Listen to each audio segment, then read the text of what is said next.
Thank you very much. Please settle down. Put on your mics.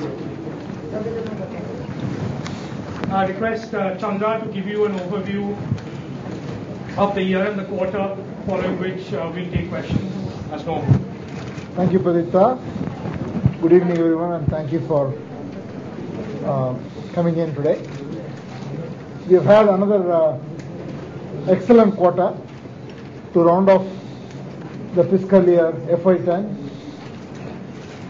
with a very, very satisfying performance. What I want to do is to give you the color about the quarter first, then I'll give you the number for the year. The quarter Q4, we delivered 4% volume growth, 4.1% in revenue in terms of constant currency, and about 1.2% in terms of actual rupees.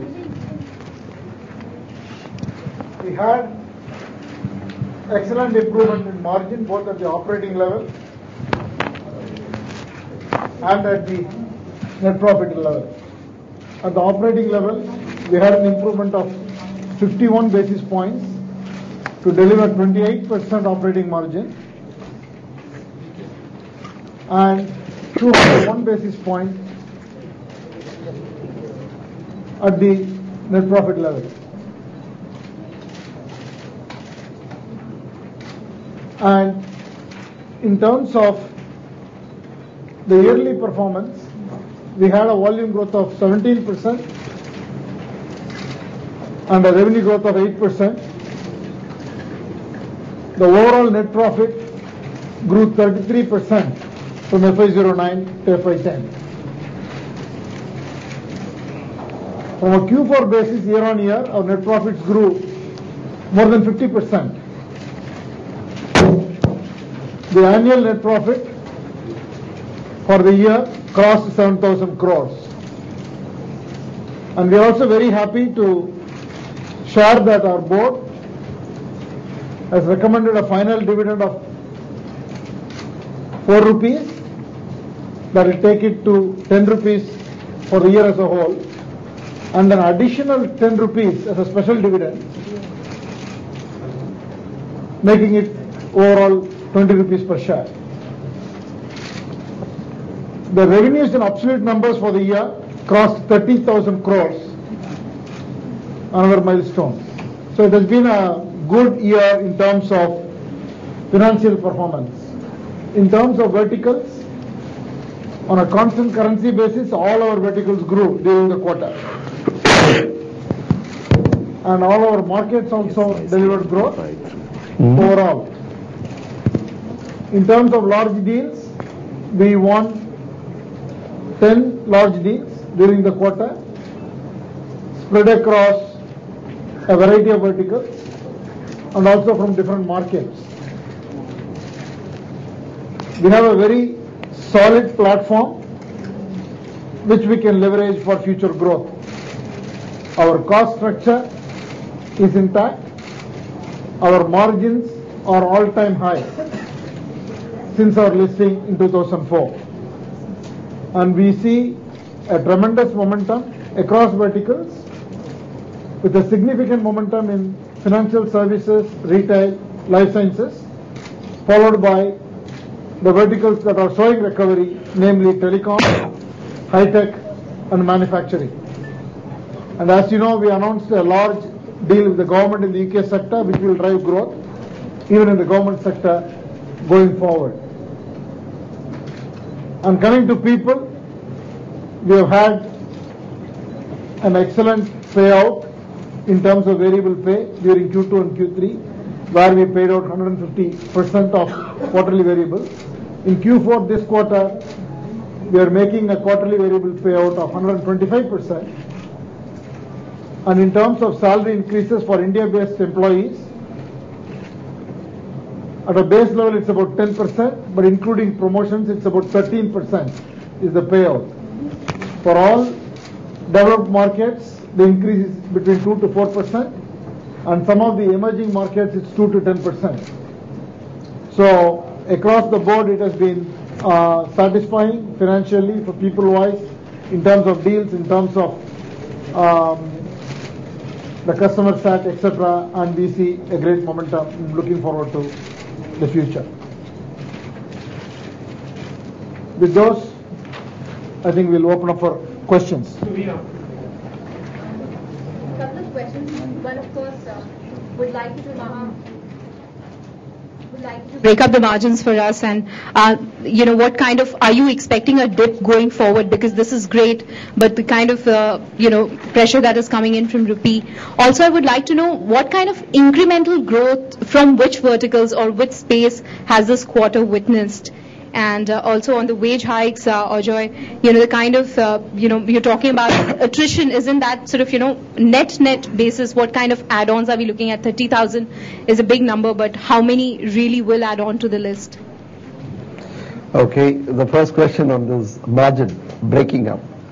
You see, the exchanges worked against us as far as this quarter is concerned, because as you know, dollar against dollar, we had an appreciation of rupee to the extent of about 2%, but against pound sterling and euro, it has been of much more than 7%. That has been the kind of increase, and therefore the exchange impact has been 1.92% negative from a margin perspective, and but then the offshore leverage, and there was a very marginal negative, that is slight increase in the on-site, that was 0.16%, and then the bad debts, there is a slight increase, that is about 59 basis point negative. The other expenses we had controlled, so there is a positive 41 basis points, and then the balance, which has really arisen as a result of improved efficiency, largely in the project management area and so on, and in the US GAAP that gets reflected in the gross margin, that one is 2.47%. So to a large extent, this has come as a result of increase in inefficiency, which has set off the issues that we have had with regard to the currency. Yeah. In terms of growth, the growth has predominantly come from financial services, retail, life sciences. As I said, all the verticals have grown this quarter on a constant currency basis. On an actual rupee basis also, most of the verticals have grown. So it's been a good quarter, which marks the turning around of all the verticals that we operate in. Coming to the other question of addition, as far as this year is concerned, it's been a complete business life cycle, starting from the point where the growth of demand was low, to the point where we have seen significant increase as far as the pace is concerned. And similarly, we have managed our recruitment engine also to manage the recruitment engine to reflect the kind of growth. So we have done that, and overall, if you look at this particular year, our total gross addition is 38,063, which is pretty significant. And in the quarter 4, if you look at, the net addition that we have done is 10,775, which is the highest ever organic addition that we have done so far, right? So given these factors and the kind of wage increments that we talked about, first, the quarterly component of the VA, we are paying 125% this quarter, so that is 3 quarters in a row, 150%, 150%, 125%. Now wage increases, if you look at the increment that Chandra mentioned, it is 10% on an average for offshore, that is India-based employees. But if I look at the promotion cost and including that, it comes to about 13% on an average.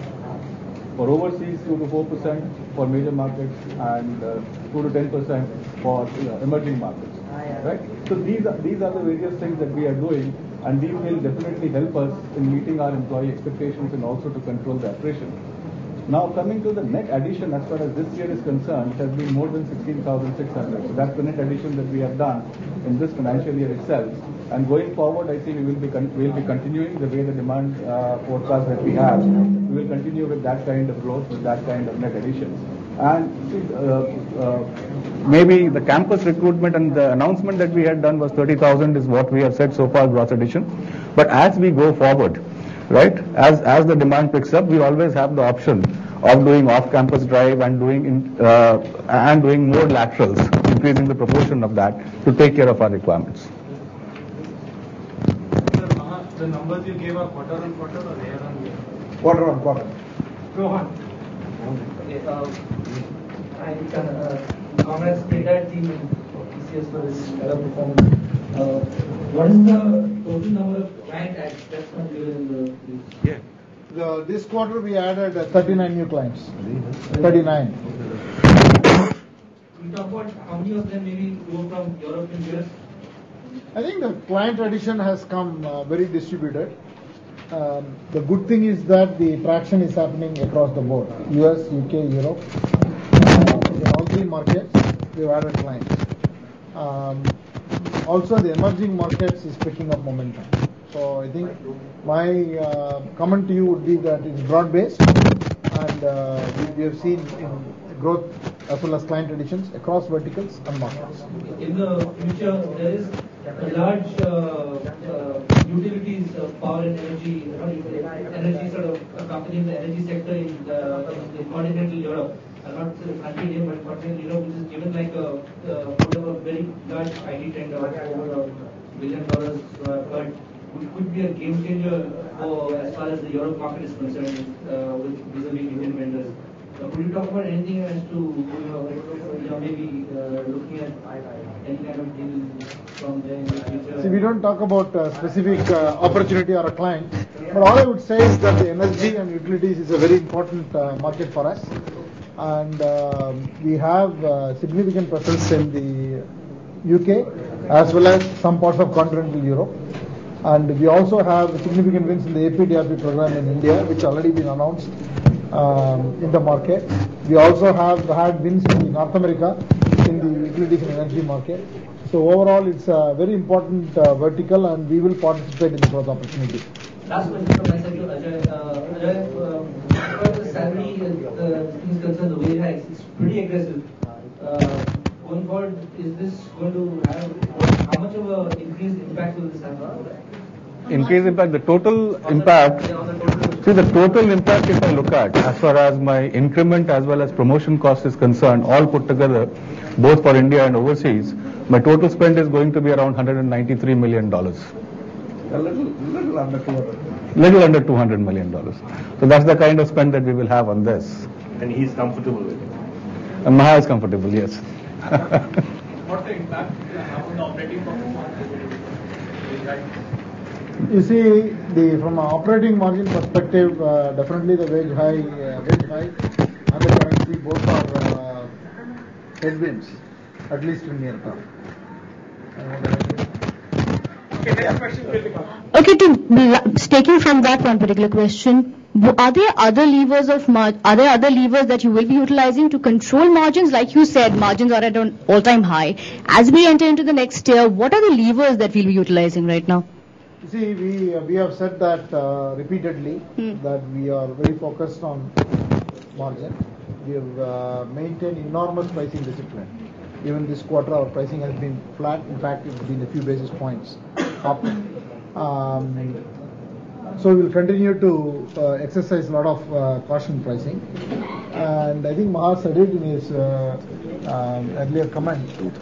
Most of the growth, all the margin expansion that you saw this quarter is about delivery performance.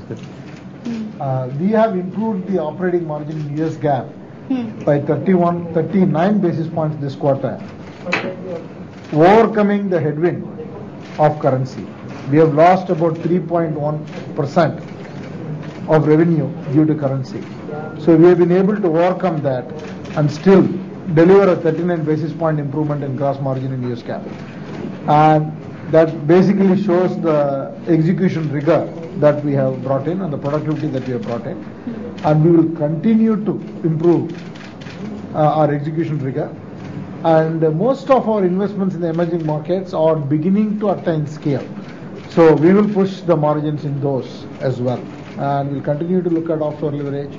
And as I said earlier, we've got a cost base now, which is quite optimal.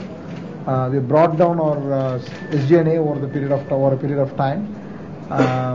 We have increased the utilization of our experienced professionals. We have created a good bench with a significant trainee addition. This quarter, more than 8,500 trainees were inducted, and we've already made to 20,000 offers. So we will be inducting more fresh graduates, and we look at the pyramid. So we continue to remain confident. Okay. Coming to geographies, last quarter we saw US was the fastest growing. You spoke about how important that is in the next 2 to 3 quarters. Can you just touch upon the geographies aside from US? Are there other areas that are also seeing growth aside from US? See, yes, my own feeling is that all the geographies will deliver growth for the next fiscal year. And we will see the growth being led by the US and emerging markets, and UK followed by Europe. Okay. Last question. Rupee appreciation, is that a factor? I mean, do we see that being as a deterrent for numbers? Maha, this question for you. Would that affect numbers in the next? Is that something of a concern for you? It's a concern, obviously, because if rupee appreciates, but then we have. What kind of an impact specifically has that had? See, now we are coming closer to about 50 basis point for every 1% change.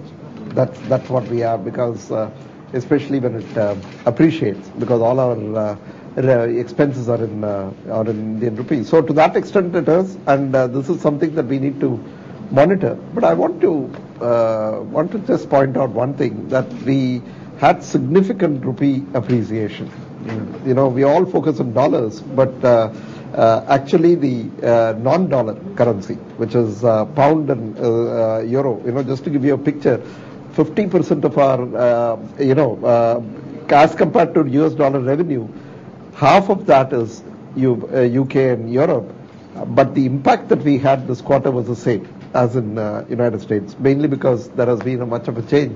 In spite of that, we have delivered an improvement in margin. Substantial amount of things. So rupee will continue to be a problem. I would like to live in a regime of 50 rupees, but I can't. Sorry, Ravi. Can you give a broad ballpark number and guidance for this financial year FY 11? We don't give broad, narrow guidance. He tried his best. Yeah, hi, Priyanka here from ET Now. Maha, 51% growth on year is really spectacular figure. So what really led to these high margins? You see, if you this is as compared to the same quarter last year as to this quarter, 2001 crores as opposed to what we had in Q4 of FY09. But if you have traced the history from that point in time, we have consistently worked on improving all the margins, whether it is gross margin, whether it is operating margin, or whether it is the net margin and so on. There has been a substantial kind of increase in that.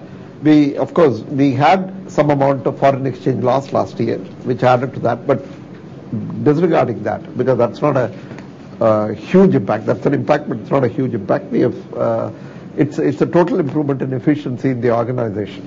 So quarter 4 was an extraordinary quarter for you? I mean, that is what the figures signify. The quarter from my perspective, it has been a great quarter, but we have been saying that every quarter has been great, so you can't call anything extraordinary. Probably something more is to come. And when it comes to the verticals, manufacturing and telecom, they have seen a sort of flattish growth. So could you elaborate on that? See, if you recall our commentary earlier quarters, we have said that BFSI, retail, life sciences and utilities are leading the growth, with telecom, manufacturing and high tech lagging behind. And we also said that at the end of Q3, we will see the recovery in this, and then they will start growing, but it won't be a huge spike. They will grow flattish to a slow growth. And we have seen that in telecom, manufacturing and high tech. And I can tell you that we have had deal wins in these 3 segments as well. So we expect to grow in all these verticals. Any particular reason for telecom, and how do you see it now, like FY 11? Yeah, I mean, as I said, all the 3 verticals will grow in FY11. And, telecom, the story has been that one of our largest customers had a major degrowth during FY10. That's the reason. And manufacturing sector hurt the maximum during the crisis. Auto sector was a problem. And also, other manufacturing companies faced immense pressure during FY10. And high-tech sector always faces the heat whenever there is a crisis. So these 3 sectors had problems all through last year, but they have shown the recovery. They have delivered growth what you see is on rupee terms. Actually, if you see it on constant currency terms, the growth will be far better than what you see there. So they've all delivered growth. The best thing is all the verticals have delivered growth during Q4, and we expect them to continue to deliver growth. Continue for the year, for this year? I hope so. Confident. Priyanka Joshi, Business Standard. Just wanted to understand the larger exposure of the data center segment. So if that has what is the negative impact of the currency headwinds? I mean, is that one of the reasons, or is there any other strategy at work? No, I think it's not one vertical that has helped it to overcome the currency situation. The currency situation has been overcome by exceptional delivery. We have, as I said, improved our gross margin by 39 basis points, overcoming most of the impact in the currency at the gross margin level, because that's where you have most of your projects and the project costs and the employee costs going, and we were able to overcome that. So it's the execution, I would say. It's not one segment. And what about the kind of large deals are we going to see? I mean, we had some good deals in the last quarter. So is the market opening up with larger deals? Yeah, we have announced 10 deals this quarter, and we are continuing to have a very healthy pipeline going forward. Okay, hi Chandra. Just two questions. First, in the release it says new service lines have contributed 25% to the revenue. Can you touch upon which are these new service lines? Also, what Priyanka asked you about the deal pipeline, I am not sure if you will again tell me how large are the deals that you have won in this quarter. But when you say strong deal pipeline, can you elaborate on that? How many deals you see in the pipeline? Your first question was? First is on the new service lines. By new service lines, what I meant is our infrastructure, BPO and assurance and products. These four together have now contributed 25% of our overall revenue. It used to be below 20%, and they have picked up momentum during the last few quarters.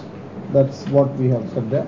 And in terms of the deals, I think the one deal is more than $500 million. A couple of deals more than $100 million, in the $140, $150 million range, and all the others are above $50 million. So it's a very healthy size of deals, and the deals that we are pursuing also vary anywhere from 50 million to 500 million. Okay, and last thing, actually, I don't have the geographical mix with me. If you can help me with that. Last quarter, Europe was a bit slow. So how have America and Europe done this time? And India, it's the release says has shown growth. So if you can just take me through that as well. As I said, the growth is in the order of US, UK, emerging markets, and then followed by Europe. Europe is lagging behind, and also US and UK and Europe are affected by the currency also. So when you look at the growth rate in terms of rupee terms, also there is a currency impact on these two markets. But in terms of real deal pipeline, we are seeing it across the board. And as I said, US and emerging markets will lead, and followed by UK and then Europe, at least for the near-term quarters. And it could change mid-year during the year. And India is doing very well for us. It's again delivered exceptional results this quarter. I expect India to do very well in FY11. Yes, sir. Hi. Three questions. First question is if you could tell us about the proportion of fixed price contracts to total.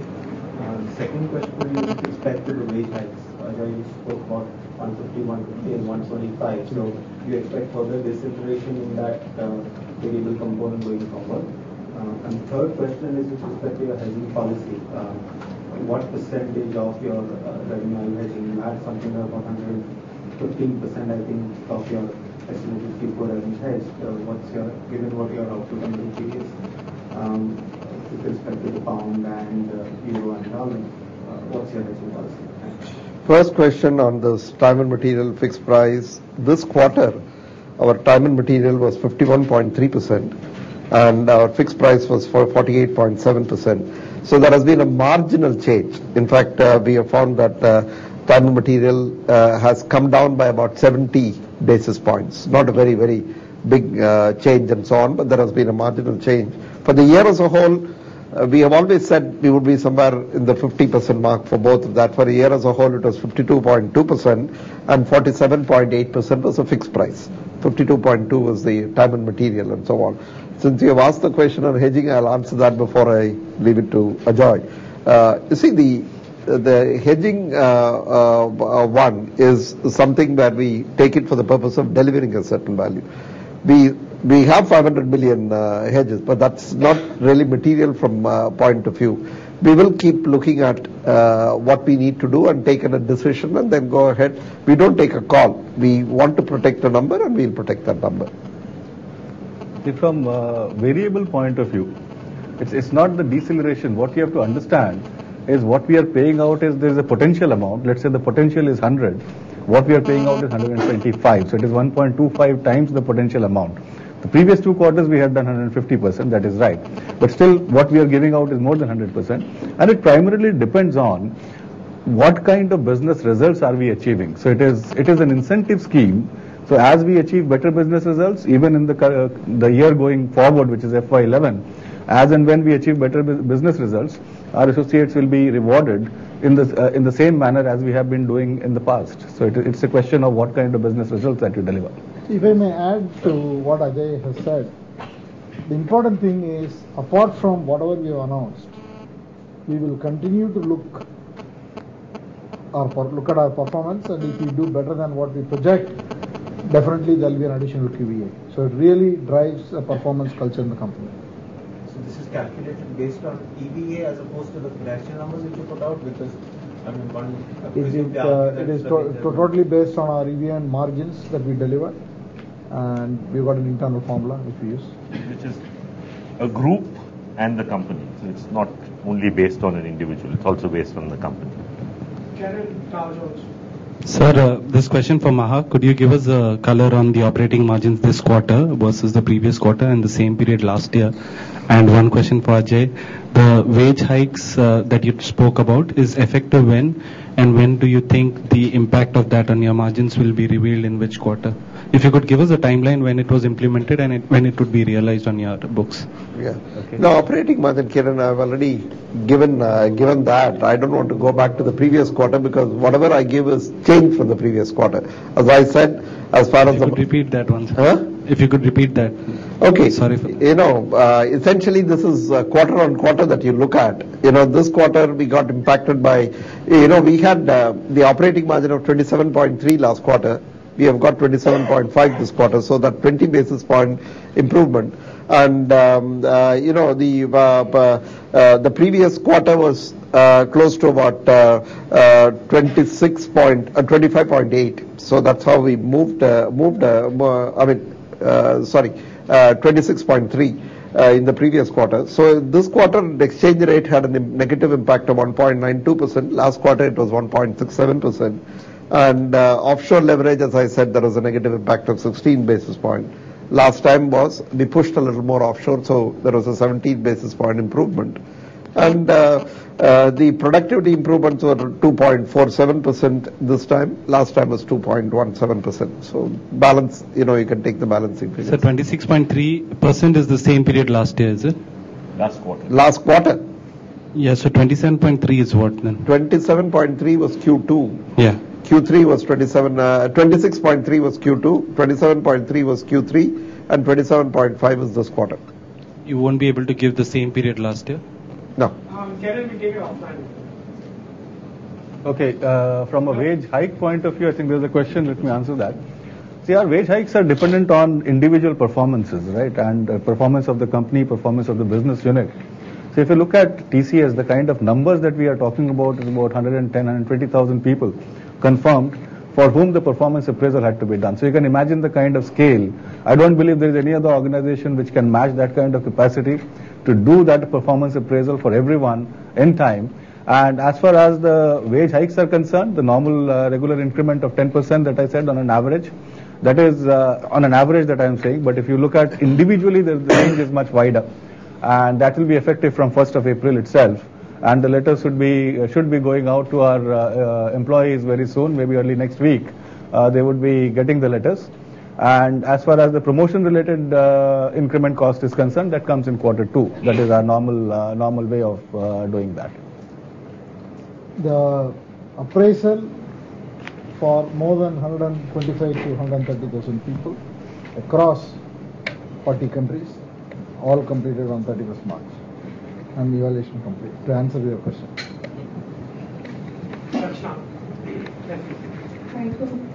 Congratulations on numbers. You say deals are coming back and the pipeline also looks great. So can you give us a sense of the pricing? How does it look like as of now? And is there an expectation of better pricing? Also, since growth is back, do you see the SG&A expenses picking up? There are a couple of points. First one is in terms of pricing. We have maintained extreme discipline. Even in this quarter, it's flat to a few basis points up. So we are very confident we'll hold the price. Second is in terms of increase in pricing, it may not come in immediate quarters, but we hope we'll be able to see some increase in pricing later part of the fiscal year, FY11.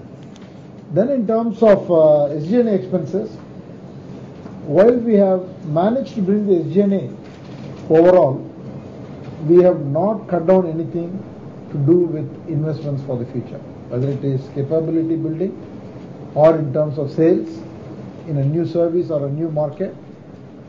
We have not shied away from investing in those. So I don't expect that the SG&A is going to go up because we have carefully controlled the cost only on the G&A side and not on the sales and marketing. But by when do you expect the pricing improvement? By mid of FY11? Hopefully, if we can get sometime later part of the fiscal year.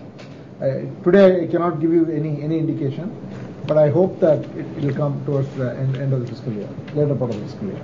No range, you can't give it. I wish I could. 11 to 12. Deepali, Iti. Oh, sorry. Hi, sir. So I wanted to understand this. Mike. Sorry. So your utilization rate, inclusive of trainees, is 74.3%, and excluding trainees is 81.8%. So we still have room for more utilization. So and the volume growth is at 4%. So I'm saying, so why these many, say net addition of 10,775 people, or the gross addition of 16,851? So, I mean, we still have, with our existing thing, we have still room for increasing our utilization. So why so many people? See, 16,851, the gross addition that you see in this quarter, that includes the trainees that we have added in this quarter. Yeah. Right? That is about 8,500, as Chandra had mentioned earlier. So, and that is part of the overall campus offers that we had given, and we have kept our commitment. Out of 24,885, everybody has joined in this particular financial year. So that's the commitment that we have kept. Looking at the growth of the business, the way it's going to grow. So these trainees, once they get trained, then they will be available for placement on projects. And that is what is going to take us through during Q1 and Q2. And that is the reason why we are saying that the campus recruitment, what we have done in this particular financial year, for people to join in FY11, that is about 20,050 offers have already been given across 371 institutes. So that's the kind of scale that we are talking about, and we got 98% day one slot in campus recruitment. They will start joining us from Q2 onwards. And as you know, the training period is 3 to 5 months, and once they complete the training, then they will be available for deployment. So it's been very carefully planned, looking at the business plan, the way we have, the way the growth is coming in, and that is the reason for building this capacity. And as you notice that the utilization, including trainees, is 74.3%, which is from last quarter point of view, it has come down. That is primarily because of the trainees that we have onboarded in this quarter for our future growth. No, one more remaining, short one. For Chandra, is that so we have this YOY net profit growth of 50%. So now if we are comparing with it with the Q4 of 2008-9 and with this period, So we know that was a bad time, and so our performance went down, and so this 50% is with that comparison. So can I say that this is not sustainable going forward? You can say that. I can say that? You can say that. Thank you. Thank you, sir. If it makes you feel better. Question about volume growth. You've obviously seen a tremendous volume growth, but given the kind of expectation that was built up from the last quarter, how would you compare what you have delivered from what you were expected at the time when you did your results in January? I think what we have delivered in terms of constant currency is on target, and in terms of margins we have done better. But what about volume growth? I think the expectation was that there is a large amount of volume that is there to be brought. Is there some sort of a time lag between when that will begin to show? Or I think for Q4 we have indicated that the volumes and the constant currency growth will be muted at the end of Q3, and we have also said that all the industry verticals will start to deliver but will grow flattish. So it will ramp up. I think I have given you enough color. So We started with Lina and finished with her. All right. So, Chandra, IT budgets are almost all frozen now. Give us a sense of the funnel, and this is just to understand the sense of the kind of deals we are looking at. Are clients committing to you long term, or it's still short term, double dip? Is that out of the picture? What is it that the clients are telling you? in terms of IT budgets and the commitment to deals on running the business kind of deals, which are improving cost structures, bringing productivity, customers are committing long term. In terms of transformational deals, they are being handed out in phases. And I think that will be the trend, at least in near term, a few more quarters. That's what I would say. So, you had mentioned in between that this quarter marks the turning around of the entire problems that we saw in over so many years, last couple of years. Marks the turning around, a huge statement, sir.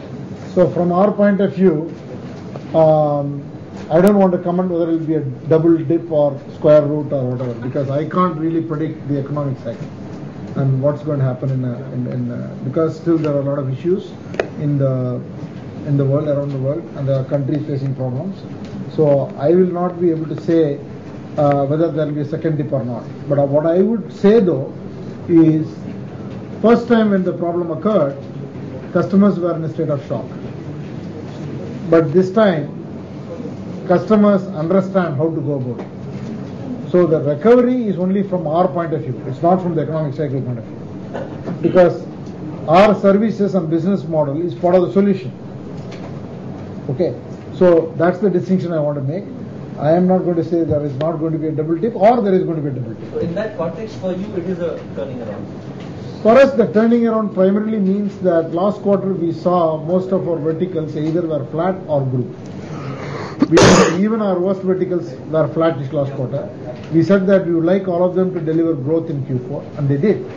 So from my point of view, the way we look at our order book, our deal pipeline, etc., we think it's going to grow from here.